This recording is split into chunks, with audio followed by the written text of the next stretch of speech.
नमस्कार शेतकरी मित्रांनो, मी राम रहीम नैसर्गिक शेती गटाअंतर्गत या ठिकाणी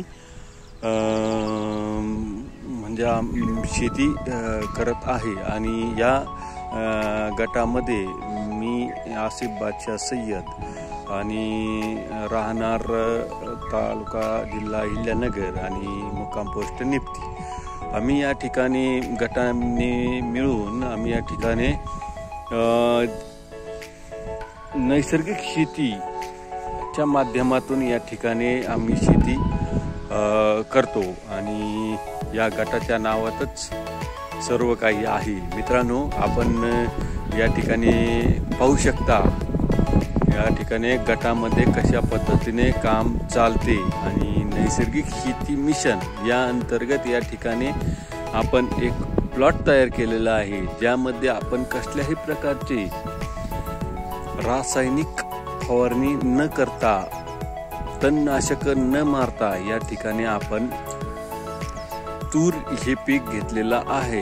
20 गुंठ्याचं हे तुरीचं पीक आहे आणि यामध्ये आपण कसल्याही प्रकारचा रासायनिक फवारा न मारता आणि जैविक निविष्ठांचा या ठिकाणी वापर केलेला आहे.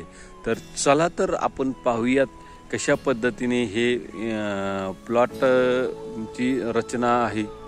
मित्रांनो, पाहू शकता या तुरीमध्ये किती प्रमाणात तण आहे, तरी पण देखील त्या झाडांची पाहू शकता, झाडांची चकाकी किती आहे आणि तण हे खाली राहिलेलं आहे आणि वरती हे झाडं आलेले आहेत आणि झाडांचा टवटवीतपणा आपणास सांगतो की किती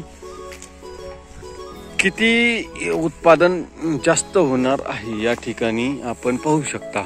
आणि ह्यामध्ये तण असून ह्या प्लॉटची झाडांचा कलर पहा.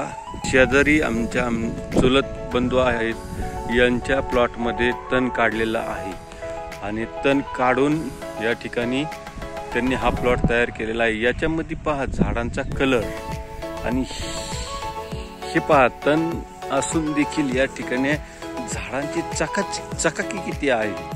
म्हणजे त्या झाडाला या तणामुळे ओलावा टिकून राहतो आणि त्याचबरोबर या जे काही आपण रासायनिक तणनाशक मारल्यामुळे जे झाडांचा अपाय होतो तो अपाय न होता या ठिकाणी उत्पादना वाढीमध्ये देखील फरक पडणार आणि आपल्या आरोग्याला देखील या तुरीमुळं आरोग्यदायी आपल्या शरीर राहणार आहे.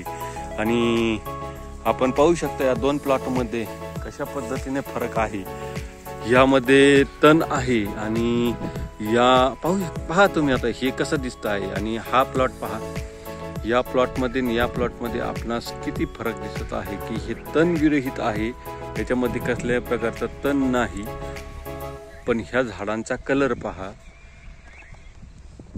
आणि या झाडांचा आपण कलर पहा किती टवटवीत आहे. आणि विशेष तुमच्या डोक्यात आलं का, म्हणजे ह्या तण असून देखील ह्या झाडांचा कलर असा टवटवीत आणि जोमदार आहे, कारण याच्यात जमिनीखाली ओलावा टिकून आहे आणि त्या प्लॉटची खुरपणी केल्यामुळे त्या ठिकाणी जमिनीचा ओलावा निघून गेलेला आहे आणि त्याच्यातून झाडाचा जो काही ताण पडतो तो ताण या ठिकाणी न पडता या झाडाची जी काही झाडाला अन्नद्रव्याची गरज आहे किंवा ओलाव्याची गरज आहे ती त्या ठिकाणी पूर्ण होत आहे.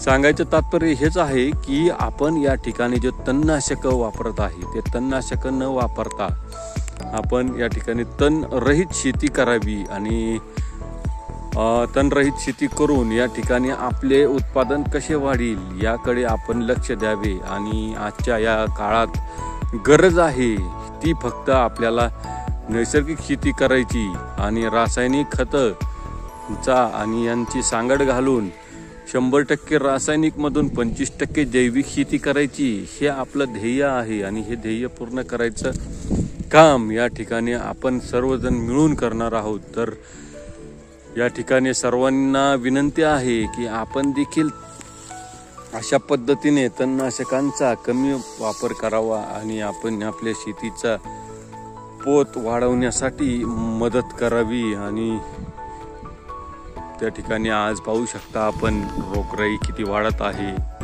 रासायनिक खतांमुळे या ठिकाणी